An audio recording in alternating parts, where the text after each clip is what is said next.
Hola, ¿qué tal? Me llamo Antonio Claudio Nóbrega. Es un gusto inmenso para mí estar aquí para poder moderar esta mesa. Es un honor muy grande participar en este evento tan importante. Me gustaría agradecer a mi amigo José Vilar del liderazgo de toda la iniciativa FIS, promover debates tan significativos para la salud del país y del mundo. Porque en el mundo globalizado, todos nosotros efectivamente en un momento de pandemia tenemos que pensar globalmente, ¿verdad? Tenemos hoy día un tema en este panel, un tema muy instigador, diálogo sobre la salud, específicamente el futuro de la medicina. Y sobre el futuro podemos decir que el futuro ya llegó, ¿verdad? Si nosotros hacemos una recapitulación de la historia de la medicina y como decíamos anteriormente, la profesora Margaret decía, no podemos planear el futuro sin mirar al pasado. Yo quiero saludar la presencia de los componentes de este panel, figuras ilustres. Voy a hacer una observación muy rápida de la actividad de cada uno de ellos y de ellas porque son currículos muy amplios. La doctora Denise Gerris, que es médica epidemiólogo vicepresidente del CEMIBEX Institute. El profesor Duarte Nuno Vieira, que es presidente de la Academia Nacional de Medicina de Portugal. Muchísimas gracias por su participación en esta mesa. El doctor Luis Roberto Londres, que es director y fundador del Instituto de Medicina y Ciudadanía, entre tantas otras realizaciones, y la doctora Margaret Dalcomo, que es neumóloga y investigadora de Fiocruz. Cada uno de los componentes de este panel podría subrayar actividades muy señaladas en medicina, en salud y también en la actividad de liderar los cambios que operan en nuestras vidas y en nuestra práctica profesional. Yo, como médico y como rector de una gran universidad federal, me siento muy privilegiado por poder contar con la presencia de todos ustedes aquí en esta mesa. Si nosotros recuperamos de manera muy sencilla, tal vez diría yo, la historia de la medicina desde el tiempo de Hipócrates, pasando por la Edad Media, por los barberos cirujanos, hasta el descubrimiento de los microorganismos por Pasteur y el desarrollo de los antibióticos, hasta llegar al siglo XX, en donde la llamada medicina con base en evidencias, donde la experimentación adquirió una fuerza indispensable en la toma de decisión de la práctica médica, llegamos al siglo XXI con las puertas abiertas por una pandemia, un movimiento que causó y que causa todavía en todos nosotros un análisis de lo que es la medicina, de cómo debemos practicar la medicina y de los grandes retos. Que es particularmente el gran desafío que es articular la tradición de la medicina consolidada, el arte de relacionarse con las personas, el arte de identificar los problemas que afectan a las personas y desarrollar procesos de cura, con las novedades o con las innovaciones tecnológicas en el mundo de bytes y átomos. Por lo tanto, es un desafío que sin duda debe regir nuestra discusión. Vamos a trabajar aquí con una presentación de aproximadamente 10 minutos de la visión de cada uno de los participantes sobre el tema y después hacemos aquí un diálogo, respondemos preguntas. Con seguridad, el tiempo de 1 hora y 10 será cortito. No quiero demorarme mucho más y quiero agradecerles a todos por su presencia y pasar de inmediato para la doctora Denise para que haga sus observaciones. Muchas gracias, doctora Denise. Muchas gracias por la presentación. Es un gusto inmenso estar aquí con ustedes en compañía tan ilustre. Muchísimas gracias por la invitación, José. El asunto es realmente es instigador, el futuro de la medicina, porque la pandemia revoluciona la medicina de muchas formas. La medicina, que ya venía en un proceso de actualización, la pandemia fue un catalizador de esos cambios. Y ahora nos vemos navegando en un sistema de salud que pasó por una transformación dramática de la noche a la mañana. Y estos cambios vinieron para permanecer. No van a desaparecer cuando la pandemia pase. Entonces tenemos algunos ejemplos. Tenemos la telemedicina, que dejó de ser aquella idea marginal y que pasó a ser una forma importante de que las personas se comuniquen con los médicos, impresoras 3D, simulaciones virtuales que están creando nuevas oportunidades para mejorar la personalización de la medicina, la calidad, la seguridad de los tratamientos. Por ejemplo, tenemos prótesis personalizadas, tratamientos personalizados, tenemos nuevas tecnologías como la nanotecnología que está siendo utilizada para diagnosticar, tratar y prevenir diversas enfermedades, y para alegría de los epidemiólogos y profesionales de salud pública como yo, la medicina está cada vez más preventiva. El enfoque en la prevención es cada vez mayor. Y un episodio interesante que yo creo que muchos no saben, es que en la víspera del Año Nuevo del año pasado, una plataforma de inteligencia artificial para brotes y pandemias llamada Blue Dot en Canadá detectó una anomalía. Esta plataforma registró un grupo de casos incomunes de neumonias en Wuhan, en China. Este Blue Dot, como yo les he dicho, tiene su sede en Toronto, en Canadá. Ellos usan un procesamiento de lenguaje natural y de aprendizaje de máquinas para rastrear, localizar y informar sobre la propagación de enfermedades infecciosas. Entonces, esta plataforma en esa noche, en la víspera del Año Nuevo, en el día de Nochevieja, envió alertas para varios clientes de la plataforma que incluyen servicios de salud, gobierno, empresas y órganos de salud pública. Y fue lo que la plataforma había detectado, fue lo que vendría a ser conocido como la COVID-19. Hizo esto 9 días antes de que la Organización Mundial de la Salud comunicara la alerta hablando sobre este brote de este nuevo virus. Y el papel que esta plataforma tuvo en la detección de la COVID es solo uno de los primeros ejemplos y un gran ejemplo de la intervención de la inteligencia artificial en la medicina. No solo en detectar brotes, sino la inteligencia artificial ya viene desempeñando un papel muy útil en la medicina, pero hasta la pandemia era un papel un poco más fragmentado y muchos aspectos fragmentado porque no teníamos conciencia de lo que tenemos hoy día sobre la importancia de los datos para esta inteligencia artificial, para que pudiera entregar soluciones. Y hoy día nosotros estamos inundados de datos y en este último año de la pandemia la inteligencia artificial dio un salto inmenso y se ha utilizado para prevención, clasificación, alertas, diagnóstico más rápido, entregas automatizadas, descubrimientos de medicamentos, pero todos nosotros ya tenemos grandes oportunidades de utilizar modelos y algoritmos de inteligencia artificial para el descubrimiento de medicamentos en secuencias genómicas, células madre, CRIS y otras muchas más. Y además de todo esto, las personas ya están utilizando varios sensores, detectores domésticos inteligentes para mantener la seguridad, para mantener la información. Y a medida que la calidad de estos datos aumenta, la utilidad de estos dispositivos será todavía mayor. ¿De qué les hablo? Les hablo de lo que llamamos aquí de estos dispositivos, de este tipo de reloj que tengo en mi muñeca, que es un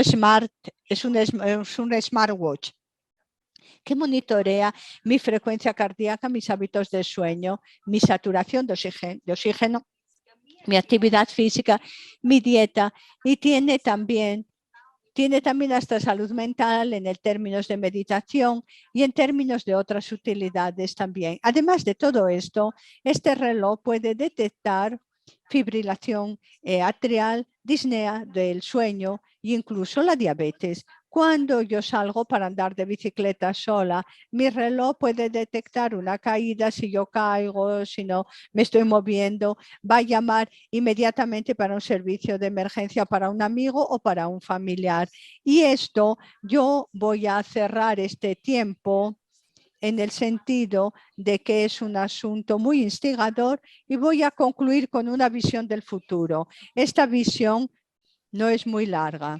Voy a decir de aquí a 15 años, yo voy a despertarme un día por la mañana cualquiera, por decirlo así, 15 años en el futuro, y yo noto que estoy con un pequeño incomodidad en mi garganta.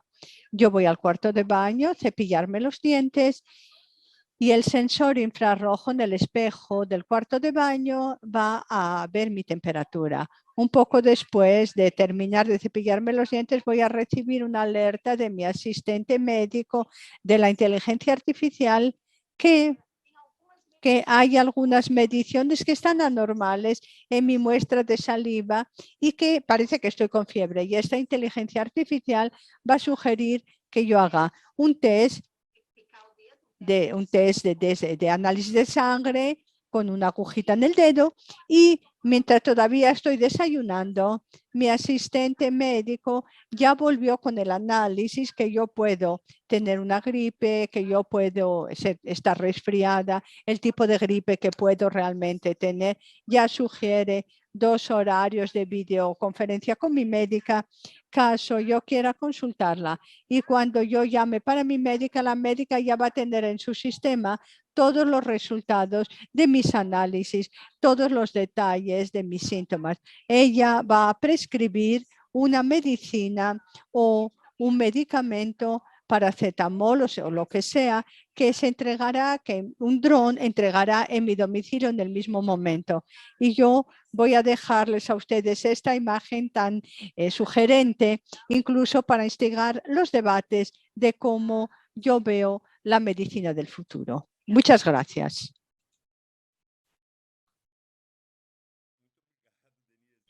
Muchísimas gracias, Denise. Realmente, su comentario final es muy instigador, porque algunas de esas cosas ya ocurren. Creo que usted lo mostró en un punto en que tal vez ya van a estar consolidadas e integradas. Es muy instigante porque la llamada Internet de las cosas, o sea, esos monitores que existen, de hecho, pueden automatizar mucho nuestras decisiones.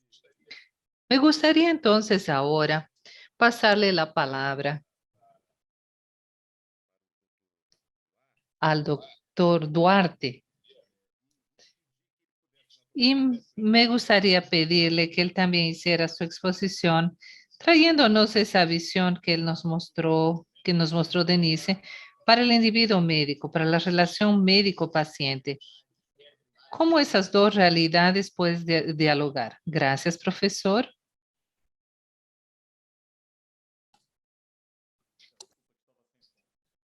Disculpen, estaba sin sonido. Un saludo a todos los que están participando en este momento. Un saludo amigo desde aquí, desde Portugal, desde Coimbra, desde la Universidad de Coimbra, que es una universidad en Portugal. Deseo que todos estén bien. Un saludo oficial para todos estos colegas que participan en este evento y un agradecimiento a los organizadores del FIS por la invitación que me hicieron para participar en este evento. Por lo tanto, es un placer ver, estar aquí es un honor. Disculpen porque yo hablo con el acento de portugués de Portugal. Yo sé que es un poquito diferente, que muchas veces nos obliga a utilizar algunas palabras que en portugués brasileño pueden tener incluso un significado un poquito diferente. Pero también es cierto que la lengua, el idioma va fluyendo, evolucionando. El, bien, el tema que quiero abordar es justamente de esta situación de pandemia, pero mejor, ¿qué es lo que yo vislumbro para la actividad en el futuro? Bien, también es una manera de que seguramente nosotros podemos imaginar que tenemos cosas tan diferentes que nosotros vislumbramos y de forma similar. Vivimos en un tiempo, una época caracterizada por cambios muy rápidos, cambios rapidísimos, son cambios en el conocimiento, cambios en la comprensión de las enfermedades, son cambios de nuevas tecnologías que son discutidas en el mercado de inteligencia artificial, cambios que involucran nuevos segmentos, nuevas formas de interacción y práctica. En fin, vivimos de hecho en un tiempo en el cual las innovaciones son grandes, hay innovaciones en todos los sentidos. Tenemos la realidad aumentada y tenemos cambios sin duda que van a continuar surgiendo de una forma, un ritmo cada vez más vertiginoso, aunque también tenemos que estar conscientes de que vamos a continuar avanzando con estos cambios, vamos a continuar fluyendo. Vamos a continuar viendo las condiciones del planeta, todo eso dependerá y todo eso puede cambiar la forma de la evolución porque el mundo cambia, interactúa y si eso interactúa nos afecta a todos y afecta la propia manera en que el futuro surge. Es más, una de las cosas que el futuro nos traerá es un ecosistema más amplio en la medicina, con nuevas alianzas, por ejemplo. Los tiempos las, las cosas que están hoy en la salud, como la farmacia, etcétera, tienen una interacción con la salud. Tenemos científicos de la computación y obviamente hay movimientos de sistemas mucho más amplios que van obviamente conduciendo las cosas, los movimientos que van a llevarnos a una nueva guía de actividades y de intervenciones médicas. Pero entonces, sobre el diagnóstico, es lo que yo veo para el futuro de la medicina? Denise ya explicó casi todo. Habló sobre la inteligencia artificial. En mi punto de vista, ese será uno de los primeros elementos que seguirá desarrollándose. Y hoy ya nadie tiene dudas de que esta va a conducir las máquinas para que ellas absorben y proporcionen información biomédica en amplia escala y en una escala prácticamente infinita y que podrán dirigir toda la estructura médica. Y hoy sabemos, es más, que las máquinas van a poder desarrollarse a sí mismas y van a poder desarrollar en sí mismas recursos y funciones y procedimientos que hoy aún no son factibles para las máquinas, pero probablemente van a hacerlo en el futuro. Esperemos que eso nos conduzca a una película como Terminator, en que las máquinas al final dominan el mundo. Entonces, este es un movimiento en el cual hay cambios esenciales en la medicina y pasaremos de síntomas, del tratamiento del síntoma de las enfermedades al tratamiento de las raíces genéticas de la enfermedad. No es nada nuevo porque al final todo esto ya está en desarrollo hace muchos años, pero lo cierto es que en pocos años nosotros tuvimos grandes avances, avances enormes que llevaron a nuevas tecnologías moleculares, tecnologías sólidas, para trabajar en genomas y células humanos y también para el aumento del conocimiento y que eso volvió cada vez más fácil la capacidad de identificar las causas de los orígenes de las enfermedades. Y eso veremos cada vez más. Ahora hay muchos ensayos ocurriendo con muchas pruebas, con muchas terapias genéticas. Entonces va a haber grandes intervenciones y eso va a desarrollar simplemente el tema. Pero bueno, como ya está previsto en los próximos 20 años, vamos a atender una serie de pruebas que permitirán informarle a los individuos sobre las enfermedades con las cuales ellos corren riesgos, diabetes, cáncer, enfermedades cardíacas. A partir de pruebas genéticas, la persona estará informada de los riesgos que tiene. O como por ejemplo, las cosas que hoy están en pauta, enfermedades que están en pauta debido a la pandemia y que exigen intervención, como por ejemplo, ahora ya tenemos vacunas dirigidas al cáncer cervical y también seguramente habrán nuevas vacunas muy pronto que permitirán evitar muchas patologías que hoy afectan grandes partes del mundo y ponen en riesgo a la población. Pero también tenemos otras cosas. Las tecnologías médicas del futuro permitirán no solamente evitar desventajas o limitaciones físicas para que una persona, por ejemplo, sea portador de algo debido a algún infortunio o que pueda desarrollar mayores capacidades. En el futuro será posible, por ejemplo, que el ser humano pueda tener una vista de águila, una audición de murciélago, conseguir ver en la noche, en fin. No sabemos cuáles van a ser los límites y de esta manera tendremos la tecnología tratando de situación clínica o situaciones de limitaciones y para que la tecnología pueda apoyar e ir mucho más allá de los límites que la naturaleza no había proporcionado o que la persona no había construido. Entonces, noten, por ejemplo, los implantes. Pues hoy tenemos implantes cerebrales que están desarrollándose. Hoy tenemos cirugías que antes estaban hace algunas décadas rezagadas, pero hoy han avanzado y pasamos a tener chips de retina que proporcionan la visión perfecta. Va a proporcionar, por ejemplo, situaciones futuras. Tenemos implantes cocleares que conceden una audición perfecta y, por ejemplo, será posible tener chips de memoria que podrán ampliar enormemente nuestra capacidad de memoria hasta límites, por ejemplo, antes impensables y que no podíamos imaginarnos nunca. Lo que vamos a ver en el futuro, tendremos muchos cyborgs, porque ya tenemos por ejemplo, tendremos cyborgs, los que usan marcapasos, ya es un cyborg hoy, pero en el futuro los cyborgs van a desarrollarse y van a surgir mucho más completos y van a poder también surgir personas que van a solicitar implantes de determinados dispositivos sin tener problemas médicos, simplemente para mejorar su desempeño físico, intelectual, cultural, etcétera. Eso desde el punto de vista ético va a suscitar nuevos problemas, claro, pero la ética siempre tuvo la respuesta sobre la ciencia. Por lo tanto, la ética no es estática, es dinámica y hay que estar al tanto de los avances científicos y tecnológicos. Denise ya habló, por ejemplo, de las emisiones 3D, de las impresiones 3D que ya permitirán que un paciente, por ejemplo, si necesita un órgano o una prótesis, la tenga. Y esa será su realidad.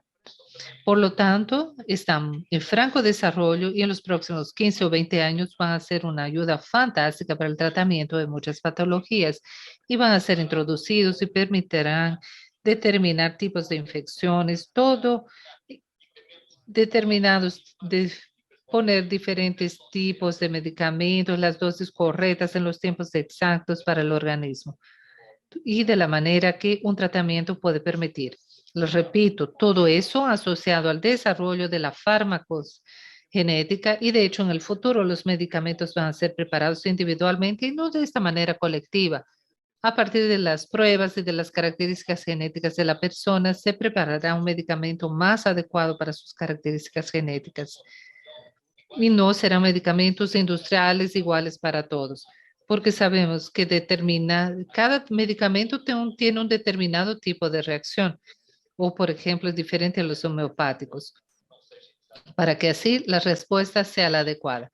También veremos el desarrollo de la tecnología, veremos muchas otras cosas, la cirugía robótica que se volverá cada vez menos invasiva y más precisa. Los resultados serán con seguridad, el resultado será una mejor recuperación, más rápida, menor sufrimiento para el paciente, permitirá una intervención a distancia, lo cual será una gran ayuda, por ejemplo, para los países menos desarrollados.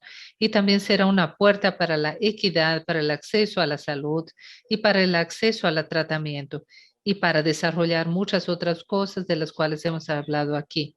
Por ejemplo, una empresa sediada en Boston, St. Paul, por ejemplo, que trata y desarrolla ahora biomarcadores.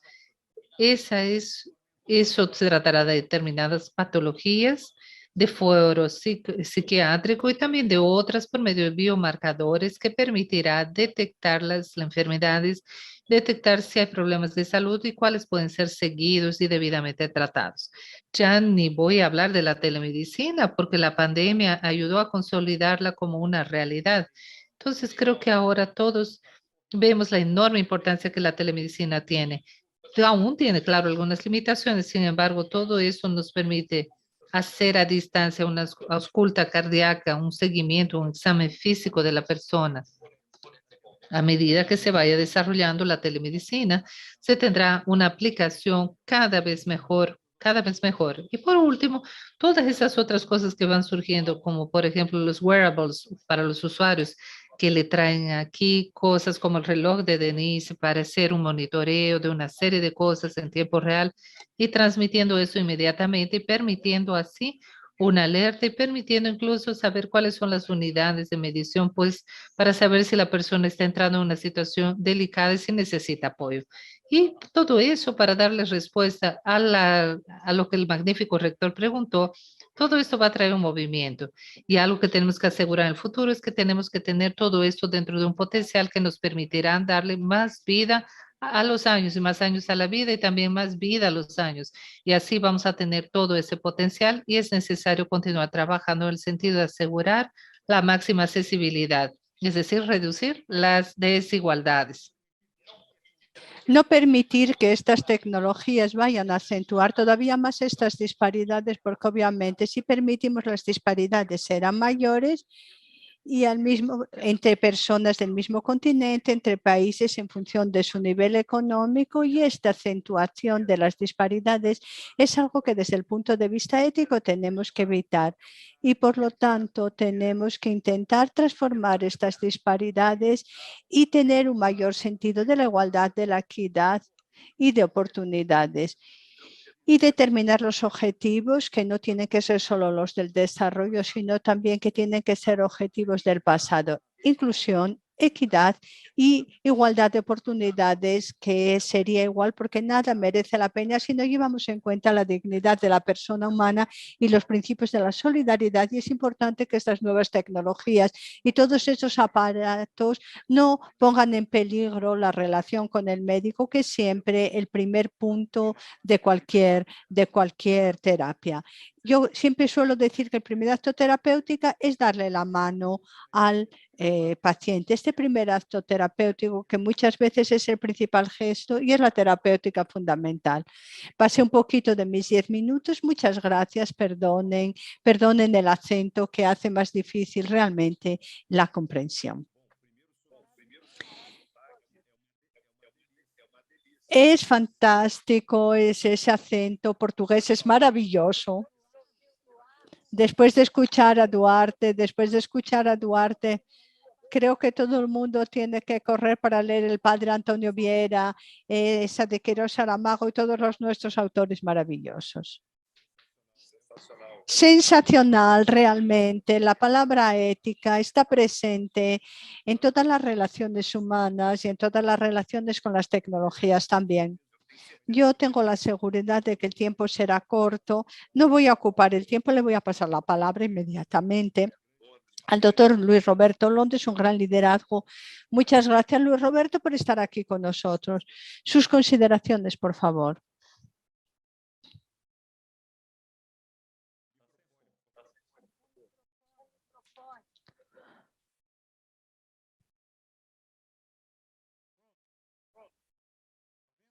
Pues muy bien, sí, ahora sí lo escuchamos al doctor.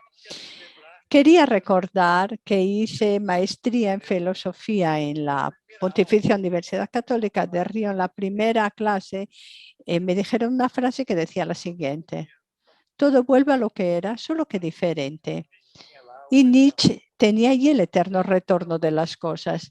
No tengo dudas sobre las cosas fantásticas que escuchamos ahora. Todo esto puede enriquecer la medicina, pero no puede empobrecerla. Pero un libro que me parece fundamental, de Danilo Perestrero, que no sé si ustedes lo conocen, que es un gran psicoanalista. El título es La medicina a la persona, no del paciente, es de la persona como un todo. El ser humano es un ser biopsicosocial. Entonces, en mi experiencia de vida, tuve una clientela muy grande antes de dejar la práctica. Yo veía esto suceder. Ya lo decía mi padre.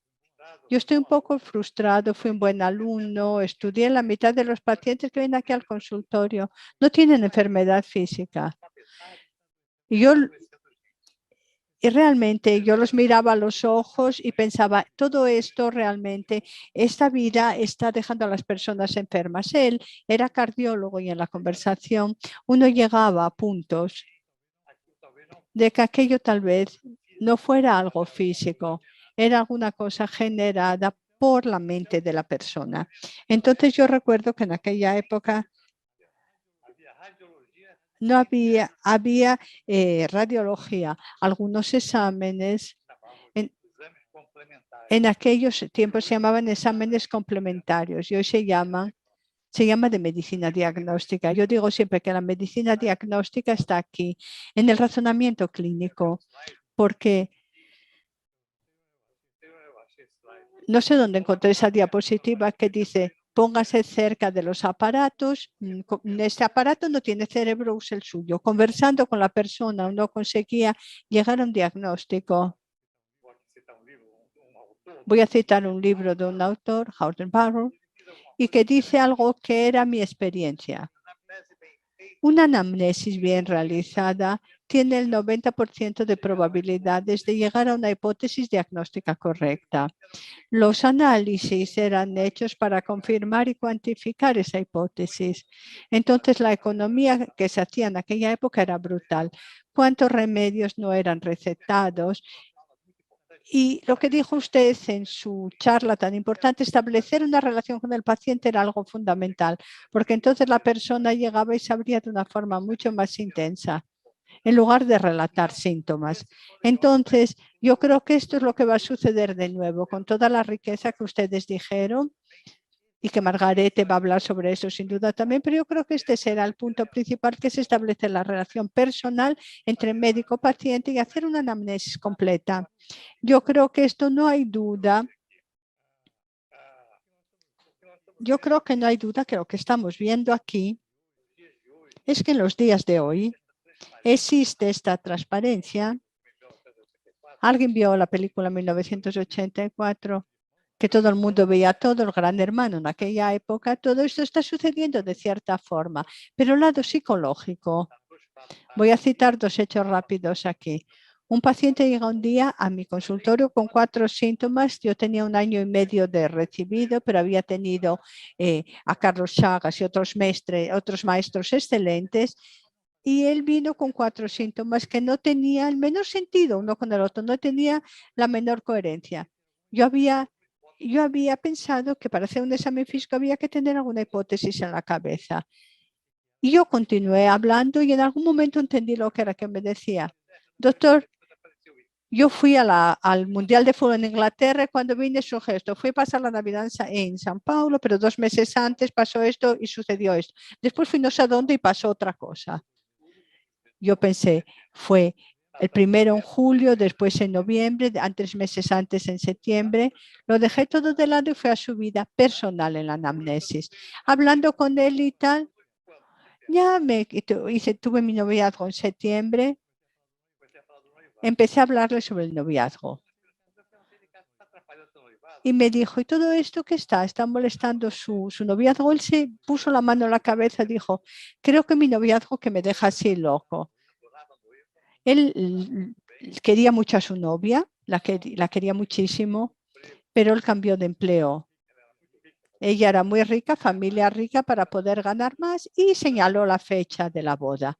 Drama. Y si no durara en este empleo nuevo, con la boda ya marcada con la hija de un millonario. Fue lo que yo le dije: ¿te das bien con tus suegros? ¿Te entiendes bien con tus suegros? Habla con ellos. Vuelve de aquí a 3 semanas. Volvió curado de todos los síntomas que él tenía.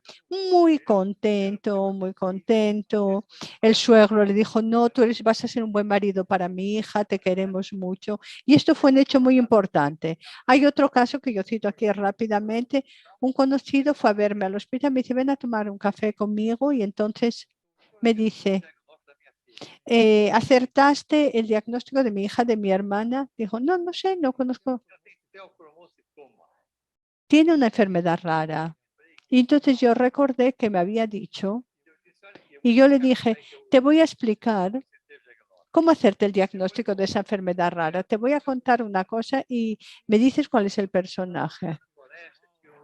Una niña que vivía en el bosque y había el lobo malo. ¿Y quién era? Caperucita Roja. Pues ya acertaste el diagnóstico. Cuando me dicen que era esto y esto y esto, yo ya supe cuál era la enfermedad por lo que me dijo. Aquel tipo de crisis de hipertensión, lo primero es hacer un análisis de orina y listo. Ya estaba hecho el diagnóstico y no 4 años que ella se demoró con centenares de exámenes, solamente después de 4 años que le dieron el diagnóstico. Volviendo a esta idea de que la medicina es un encuentro de personas, ese es el título de mi tesis de mercado, que es un encuentro de personas. La medicina es un encuentro de personas. Esto es fundamental. La anamnesis tiene que ser completa y tener toda esta riqueza que ustedes dijeron ahí, que sin duda traerá grandes ventajas para la medicina siempre y cuando no destruyan todo esto. Entonces, hoy día, yo la primera consulta me devoraba 1 hora y media. En las otras consultas al menos media hora y dependiendo del caso iba un poco más hasta un poco menos. Y hoy día, ¿cuánto tiempo se demora? 15 minutos. ¿Por qué? Porque el seguro salud fue uno de los que llegó para ayudar y vino realmente para molestar. Tenían una garantía de salud, va a repartir el costo. Era una entidad no lucrativa, el Instituto Adventista de Enseñanza. Hoy día los seguros médicos son altamente rentables y se interesan mucho más por el dinero. El símbolo de la medicina, que es una serpiente en un bastón, ahora es una serpiente con 2 bastones, que es el símbolo del dinero. Es algo que tenemos que pensar. Volver a lo que era la relación personal entre el médico y el paciente, ver el lado psicológico y social del paciente, biopsicosocial, y entonces va a hacer el examen físico y después va a solicitar los análisis complementarios y va a recetar los medicamentos. 2 cosas que yo veo hoy. Cada vez más las terapias no alopáticas están creciendo con resultados muy buenos. Uno de ellos es la fisioterapia. Diferencia personal con el cardiólogo. A una persona que tiene colesterol alto tomando estatina, él fue a un gran ortopedista y la primera pregunta que le hizo, ¿está tomando estatina?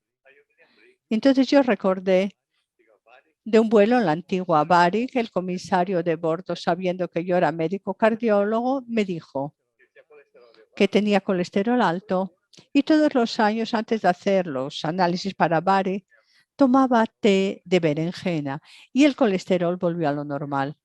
Y yo pasé a comprar berenjena, paré con estatina y mi colesterol volvió a lo normal. Esto y otras cosas también. Vean que el futuro de la medicina, hay que tomar cuidado con los medicamentos, hay que tomar cuidado con los análisis complementarios, tomar cuidado con los convenios médicos y verificar y recordar que la relación personal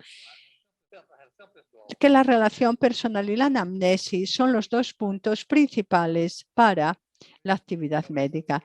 Esto es lo que yo veo aquí. No sé si tenía algo más aquí para contarles a ustedes, pero creo que no, creo que era solo esto. Y la previsión también es otra cosa muy importante. Es todo aquello que puede evitarse, que está todavía entrando poco a poco esta idea de que la prevención de la enfermedad es muy importante. Y las personas tienen que tomar estos cuidados. Entonces es esto, digo yo. Ahora vamos a oír a la doctora Margarete. Con seguridad, con seguridad. Quería solamente subrayar algunos puntos que usted planteó, que nos remite a mi pregunta inicial. ¿Cómo nosotros vamos a hacer este diálogo entre estas tecnologías disruptivas, transformadoras, con la práctica médica de mirarse a los ojos, de la relación con los pacientes? Doctora Margaret, usted de hecho, en la pandemia, adquirió una visibilidad que para nosotros fue un bálsamo de tener a alguien que consiguiera traducir la información médica, la información científica de una forma tan clara y tan serena, y por lo tanto es un gusto inmenso escucharla aquí. Muchas gracias, profesor. Es un gusto inmenso estar aquí. Ya nos saludamos efusivamente. Principalmente es un gusto inmenso tener aquí a nuestro colega profesor Duarte. Es con mucho cariño todos nosotros. Incluso yo, que no tengo ningún origen portugués, mis orígenes son totalmente italianas, carcamanas, como nosotros decimos en Brasil, pero hasta cambié un poco mi abordaje en este momento porque las informaciones fueron muy densas y yo voy a buscar un nuevo camino para mi intervención, porque así vamos pensando en tantas cosas aquí. Una de las cosas, algunos conceptos que yo quería plantear para nuestro debate y que me parece muy importante mirando prospectivamente lo que sería la medicina a partir de ahora, en el momento en que nadie más en el mundo, de los 8.000 millones de habitantes del mundo, independientemente del acceso, considerando que la información llega muy rápidamente, tanto como una epidemia, hoy día nadie más puede pensar no puede dejar de pensar que no tendremos nuevas epidemias. No es una cuestión de tiempo, no de si vamos a tenerlo o no, es una cuestión realmente de tiempo. Lo que me gustaría plantear aquí es la cuestión que queda claro, más que ya queda muy claro para nosotros médicos que enseñamos y que asistimos y que tenemos esta vida ambigua de que la transdisciplinaridad es un concepto del futuro. Nadie hace nada más solo, nada. Entonces, si nosotros queremos o tenemos la pretensión de armar un equipo médico basado solo en la centralidad del trabajo médico, eso evidentemente no entra en choque con la relación médico-paciente, porque esa cada vez más está así. Yo participé y tomé notas de un debate en el cual yo participé sobre lo que sería el hospital del futuro. Y yo les voy a comentar un poco sobre qué sería ese hospital del futuro y qué es esa relación, digamos así, hospitalaria o asistencial que nosotros tenemos. ¿Cómo podemos ver eso a partir de ahora? Y muy al contrario de lo que la gente piensa, el hospital del futuro no va a ser ese gigante de no sé cuántos bloques o pisos. Todo lo contrario, el hospital del futuro debe responder al desafío de la necesidad de la población, de restringir recursos, limitarlos, y principalmente es un cambio de valores sociales. Entonces será así, serán menores en tamaño, serán mucho más complejos, los desenlaces clínicos serán realmente el punto, digamos así, el criterio de pagos de procedimientos serán altamente especializados y la vigilancia genómica y la medicina altamente customizada e individualizada, no solo en la relación médico-paciente, sino también la relación paciente con la estructura hospitalaria va a ser necesariamente distinta, personalizada. El tema de los cuidados de los pacientes crónicos también es necesario entonces que creemos condiciones de atender a las personas que están envejeciendo y el papel del hospital será diferente, creando lo que yo llamaría de una biodiversidad, una realización que no es solo del médico paciente, sino con la estructura que él tiene y usando inteligencia artificial de la cual ninguno de nosotros podrá dejar de lado. Entonces, viendo ese tema, Antonio, yo diría, ¿cómo vamos a hacer esto? No una distracción, sino algo realmente práctico. Y ahí yo pongo entonces la función de nosotros médicos. Cómo vamos a formar una nueva generación de médicos? ¿Qué es lo que el médico del futuro tiene que tener, además de humanidad? Y recordando entonces a nuestro padre de la medicina, que es Avicena, y que solo dejaba a sus alumnos ser liberados después de años de aprendizaje médico, pero después de que él pasara por las pruebas de humanidad. Entonces Avicena continúa muy presente no solamente en mi imaginario, sino como debe estar en el imaginario de todos. El médico del futuro debe tener qué cosa, debe tener una gran competencia técnica, debe tener la capacidad de ser líder, debe salir de su capullo y conocer política pública de salud y necesariamente debe saber comunicarse, es lo que la pandemia exigió de muchos de nosotros, ¿verdad, doctor Duarte? Nosotros salimos de nuestros consultorios y salimos a público, nos expusimos, desconstruimos informaciones complejas como si tuviéramos que decodificar una molécula, un genoma, y transformamos eso en lenguaje, ¿cierto, Luis Roberto? Siempre pensando que todo es lenguaje, y es cierto, todo es lenguaje, nosotros hicimos eso. El médico del futuro tiene que tener un compromiso con el aprendizaje. En Brasil, por ejemplo, nosotros vivimos una epidemia catastrófica de un número de escuelas médicas que fue totalmente intolerable. formando médicos que no tienen nada de eso lo que estamos diciendo, porque la mayoría de ellos no fueron enseñados con ese compromiso con el aprendizaje. Hay que ser muy calificado, calificado e insertado en la realidad en la cual trabaja. Hay que saber operar con la inteligencia emocional. No hay cómo lidiar con la tecnología siendo médico sin hacer de eso un conflicto, que es la tecnología y la relación médico-paciente. Ese diamante, esa preciosidad que jamás será superada por ninguna tecnología o inteligencia artificial. Así, la inteligencia emocional necesariamente debe ser dominada y debe tener una competencia de gestión y saber que cuando alguien habla con él no es un enemigo, no es un jefe. Por lo tanto, sí se puede administrar lo que se está haciendo, sino la transdisciplinaridad pondrá al médico aislado. Sé que se tiene que poner la información y esta es una visión que nos da una medicina que no solamente es el reloj espectacular de Denise. Denise, yo ya no uso reloj, mira. Después del teléfono celular dejé de usarlo y como entramos a la UCI dejé de usarlo, pero me dio ganas de comprar un reloj como el tuyo, ¿verdad, Denise? La próxima vez que vengas te voy a encargar uno de esos.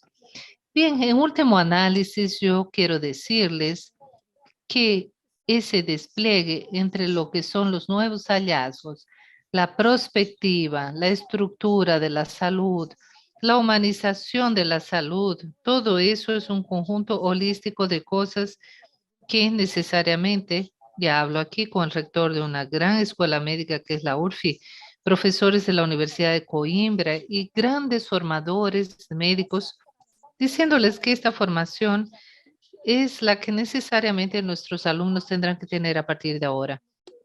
Ya no se puede tener a un alumno que en el tercer año de la escuela médica, sea buena o mala, se mete dentro de una terapia intensiva, empieza a convivir con ese drama que él ni siquiera tiene madurez para vivir entre la vida y la muerte.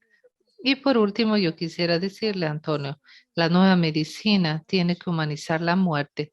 Nosotros vivimos mucho y necesitamos necesariamente cuidar mejor y para eso esa estructura asistencial necesariamente pasa por una revolución de tamaño, de formatación de recursos humanos y principalmente de no de dejar de lado la tecnología, sino es una forma de humanizar la muerte. O sea, vamos a tener guías anticipadas desde el deseo del paciente, obedecer el deseo del paciente, testamento vital o como quiera que se llame, que hoy ya están utilizados en el mundo escandinavo, en el mundo tan desarrollado, necesariamente respetando los valores culturales y van a ser implementados en todas las culturas, formando parte de una nueva estructura, no solo de la formación del médico, sino también de nosotros, médicos y profesionales de salud, con las personas a quienes vamos a cuidar, hacer diagnóstico, etcétera. Esos serían mis comentarios, provocando así un debate que con seguridad ya yo tendría muchas preguntas para el profesor Duarte, para Denise y para Roberto, pero no quiero monopolizar la charla. Gracias. Bien, es difícil escoger qué dirección seguir, porque de hecho fueron temas tan relevantes y tan brillantemente expuestos por ustedes. Pero bueno, tenemos dos preguntas aquí ya que forman parte de este debate. Una es la pregunta sobre la multidisciplinariedad. Margaret habló sobre la transdisciplinariedad, que es un debate que parte de conceptos diferentes, pero verdaderamente es un entrelazado entre las disciplinas. Y quisiera entonces llamar la atención a dos puntos. Hay dos preocupaciones, aquí el profesor Duarte lo puso también. Hay una preocupación bien concreta de que el avance de la tecnología puede aumentar la desigualdad y el acceso a esta tecnología en realidad puede ser elitizado.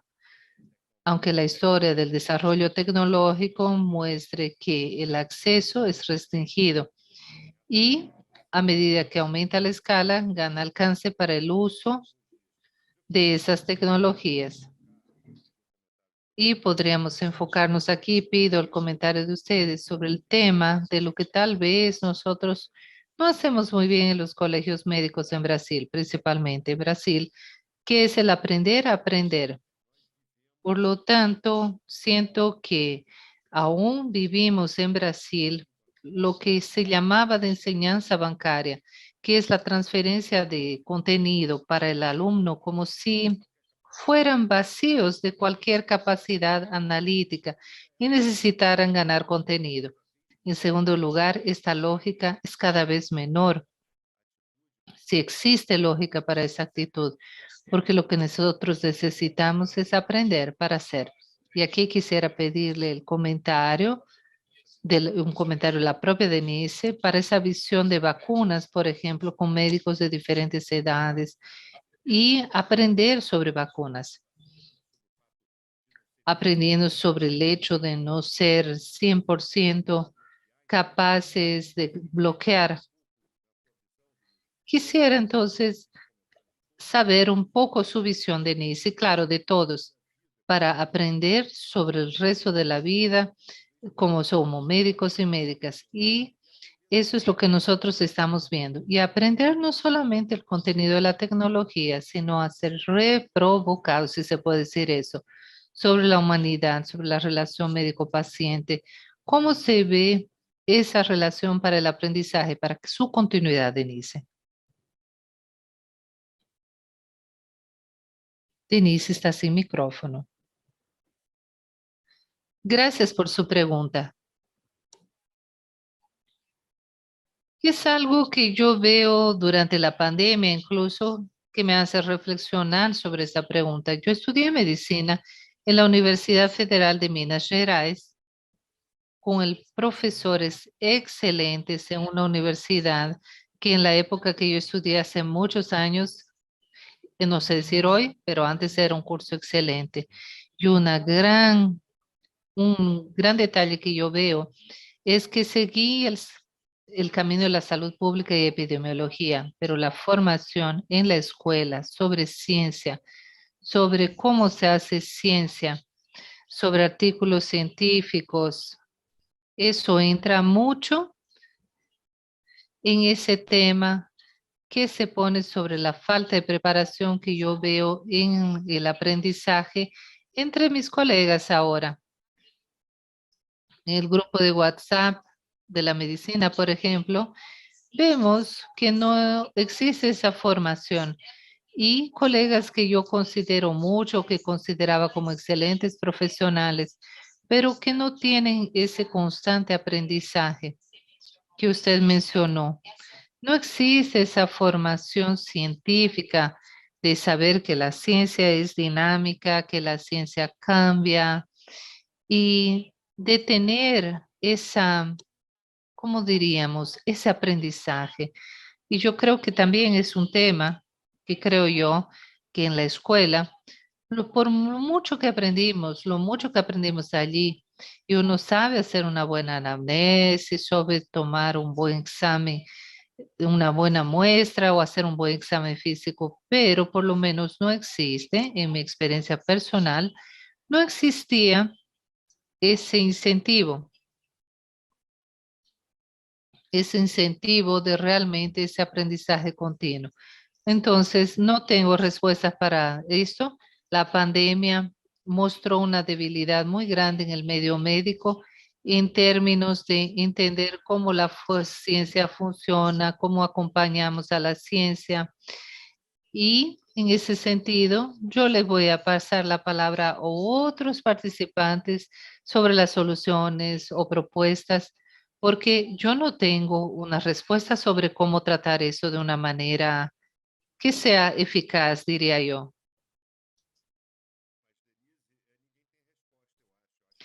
Pero Denise, creo que nadie tiene respuestas. Para quien tenga una respuesta concreta para cualquier drama que estamos viviendo, es que no entendió bien la pregunta. Esa es la provocación. Nosotros siempre tenemos que aprender. Mientras más aprendemos, más sabemos que la duda crece y la duda era mucho mayor. Por lo tanto, Estamos recibiendo varias preguntas aquí y varias preguntas sumamente importantes. Y siendo bien pragmático en ese sentido, pues mucha gente nos hizo esta pregunta y veamos que es la siguiente. Cada vez que se habla de inteligencia artificial, hay una primera reacción de que esto sustituiría en primer lugar, y eso en algún grado tenemos una resistencia.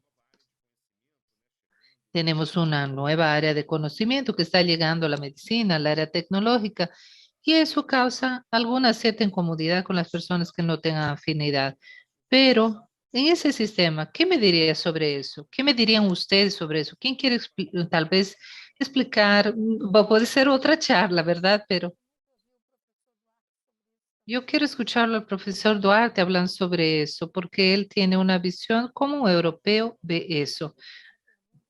Yo había visto esa pregunta aquí del profesor José. Es una preocupación que ya pudimos discutir en otros momentos también. ¿Será que esta es la razón por la cual nosotros recibimos de manera velada, no clara, un cierto comportamiento reactivo, reaccionario en relación a esta tecnología? Yo creo que tal vez estamos en un país que tiene una desigualdad muy grande, donde existe una medicina que muchas veces tiene dicotomías, profesor Duarte, entre lo que es medicina pobre y medicina de la salud suplementaria o particular. Entonces, muchas veces esto puede crear, sin lugar a dudas, problemas, porque la formación de estos millares de médicos que muchas veces son de Brasil, en Brasil son sometidos a necesidades de tener diversos empleos para conseguir tener una subsistencia digna para sí, para su familia, esto genera mucha inseguridad. Entonces, esto tal vez justifique desde el punto de vista del inconsciente colectivo, por decirlo así, el por qué las personas reaccionan al uso de la inteligencia artificial cuando sabemos que la inteligencia artificial es algo que absolutamente no deshumaniza nada. Porque como dijo Luis Roberto con mucha sabiduría y Denise también, todos nosotros dijimos esto, nada sustituirá el abordaje personal entre dos personas, una que está enferma, que está necesitando y la otra que lo está asistiendo. Entonces, cuando voy a explicar lo que tal vez sea exigido, y por esto digo que el médico va a tener que tener una competencia técnica, un componente de liderazgo muy bien informado, que es lo que las escuelas absolutamente no nos proporcionan, la mayor parte de ellas, sale aquel joven masacrado por aquella carga horaria terrible, avasalladora de las escuelas médicas, se recibe con 22 o 23 años sin tener la madurez, teniendo que enfrentar vida y muerte, y él da aquel atestado de defunción. Solamente para darles un ejemplo muy rápido, una vez yo suspendí a un alumno en una prueba de residencia porque él dijo en una entrevista oral, el paciente se murió, y le dije, primero, ese verbo de obitar no existe, dijo él en portugués, de irse a óbito. El paciente se obitó. En nuestro hermoso idioma no existe ese verbo. Y segundo, dicho de esta forma, casi, de esta manera, así casi sin darle ninguna importancia, es inadmisible. Pero no entra y no va. Va a tener que aprender de otra manera porque es esto. Entonces yo de nuevo estoy provocando para que podamos reflexionar sobre esto. Quiero escuchar mucho al profesor Duarte, la visión de un europeo sobre esto. Yo diría también, pido perdón porque no escuché todo, porque internet, me quedé colgado sin internet. Esperé que me colocaran de nuevo en la reunión. Pero me gustaría hacer 2 o 3 comentarios sobre esta cuestión. Porque yo creo que puede significar destruir empleos y el trabajo en algunas áreas. Entonces, tenemos esta imagen. Aprendemos siempre con el pasado, como decía nuestro colega, y tenemos que mirar al futuro con los ojos puestos en el pasado. La introducción de la tecnología, la introducción de nuevos paradigmas de intervención reducen necesidades en términos de mano de obra. Y necesariamente va a ser así. Habrá necesidades reducidas, pero eso también puede tener una ventaja, que es permitir una redistribución de estas personas para otras áreas donde puedan tener intervención y donde haya necesidad. Veo más el progreso como un elemento de auxilio y no de destrucción, aunque necesariamente va realmente a acabar destruyendo algunos empleos. ¿Va a destruir la necesidad de algunos profesionales en algunas áreas? Diría que no. Yo diría que va a ser un buen complemento en el área patológica, por ejemplo, porque tendremos una inteligencia artificial que va a dar un enorme apoyo. Vean ustedes en la patología forense, porque hay dificultad para hacer autopsias por razones religiosas y culturales. Por ejemplo, en Bahrein, en Palestina, etcétera, tuve muchos problemas en este sentido, porque no se podía hacer autopsias y las personas reaccionaban negativamente a todo esto, pero hoy día los adelantos tecnológicos nos permiten ver lo que hay dentro de un cuerpo sin necesidad de abrirlo. Y debemos considerar todos estos progresos como un excelente auxilio en muchas áreas.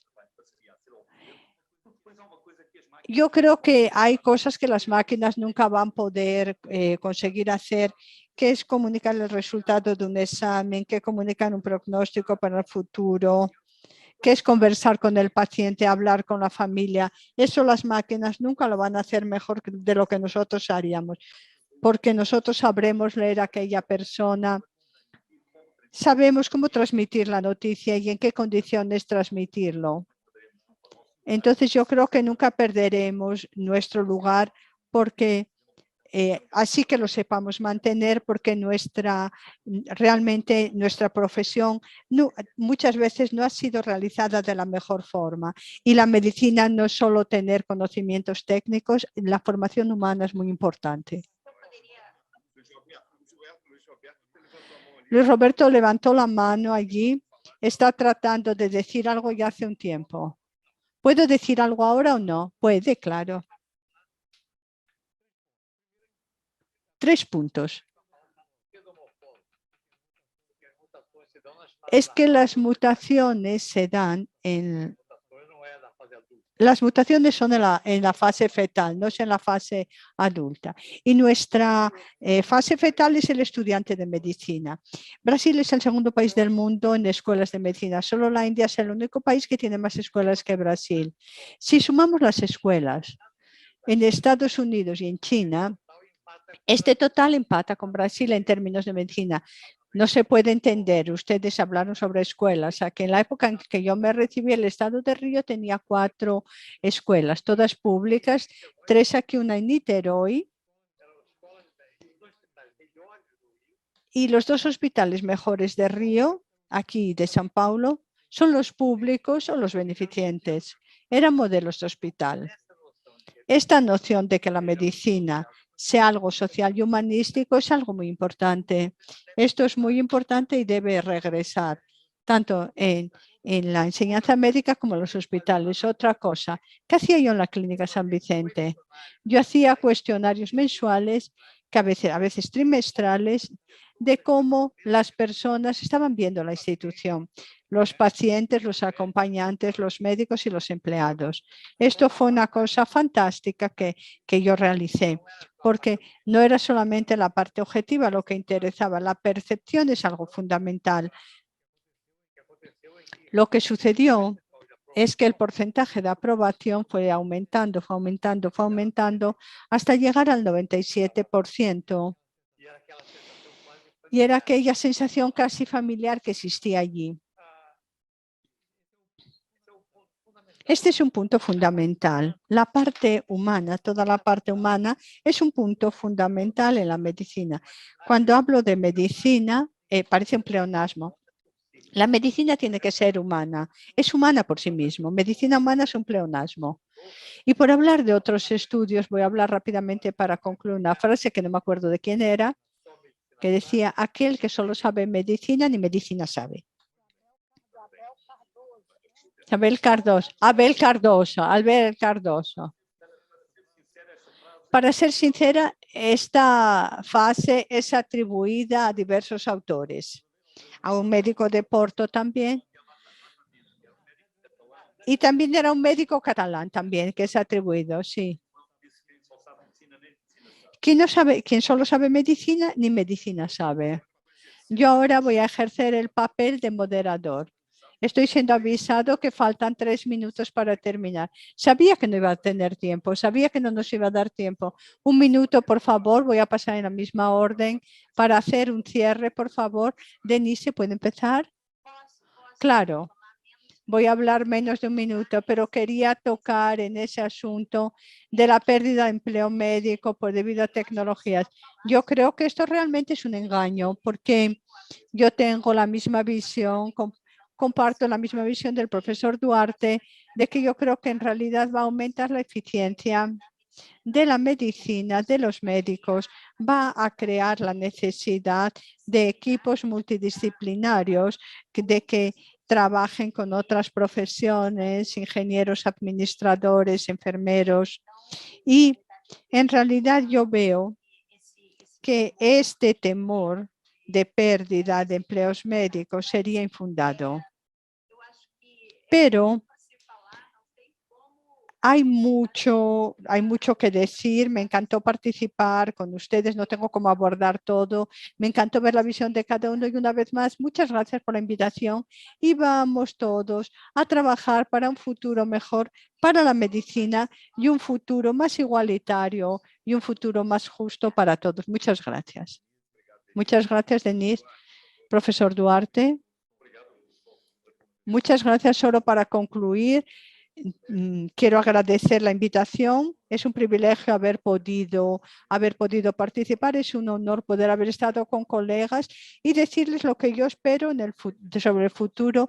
Es que el futuro no sea solamente que no añada más años a la vida, sino más vida a los años y una mejor vida a los años. Muchas gracias a todos. Fue un gusto inmenso. Muchas gracias, Luis Roberto. Mira. Fue fantástico. Quiero darle un recado a José, que ahora es responsable para hacer muchas cosas para mejorar nuestra medicina. Por ejemplo, un evento como este. Yo tengo una fe absoluta de que la medicina recuperará sus principios éticos, humanísticos y sociales. Tengo total fe en este sentido. Y lo que nosotros podamos hacer, lo haremos. Margarete, como decía nuestro querido Ricardo Cruz, tenemos que hacer este tipo de cosas. Cosas como estas es para desarrollar el pensamiento de las personas y tratar de divulgar esta noción de las bases de la medicina. Y vamos a continuar. Fantástico, Margarete, por favor. Además de agradecer mucho tener el privilegio de tener al rector Antonio moderándonos y de tener esta calidad de interlocución, yo creo que nosotros no podemos ser abstractos. Lo que yo espero es que la nueva medicina pueda traer un nivel de exigencia que sea realmente, como yo dije, un nuevo médico, solo hablando en la centralidad de médico, sin nadie es una isla, nadie hace nada solo. El mundo moderno mostró esto. En el momento pandémico mostró una vez más que en el mundo no se hace nada solo. Vivimos una experiencia realmente que señaló nuestras vidas.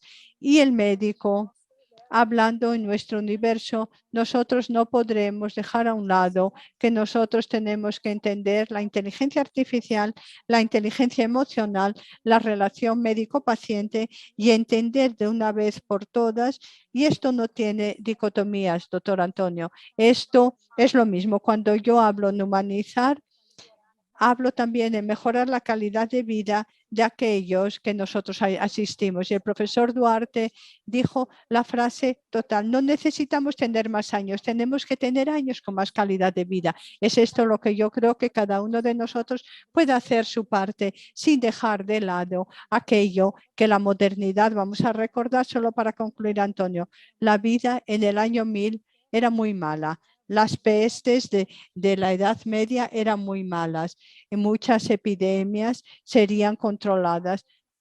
eran controlados porque la población moría. Hoy día tenemos cómo preverlo, como dijo Denise, usando un mecanismo de alta tecnología, prever incluso la próxima epidemia y prepararnos de una manera tecnológicamente bien utilizada y humanamente de forma bien utilizada para ella. Muchas gracias. Fantástico. Quería entonces, si me permiten, concluir con un aforismo que Isaac Newton usaba mucho, que en realidad ya usó de una adaptación de la mitología griega. Decía que vi más lejos porque subí en los hombros de gigantes. Entonces, sobre los hombros de la tradición de la buena medicina, que nosotros vamos a ver el futuro mejor, tengo la seguridad que continuaremos trabajando. Una vez más, quería agradecer a cada uno de ustedes. Es un honor para mí. Está en mi currículum, esta moderación aquí, de haber moderado a colegas tan distinguidos. Agradecer a la iniciativa FISH, a José y José, todavía estamos esperando la próxima. Muchísimas gracias. Muy buenas tardes. Hasta luego.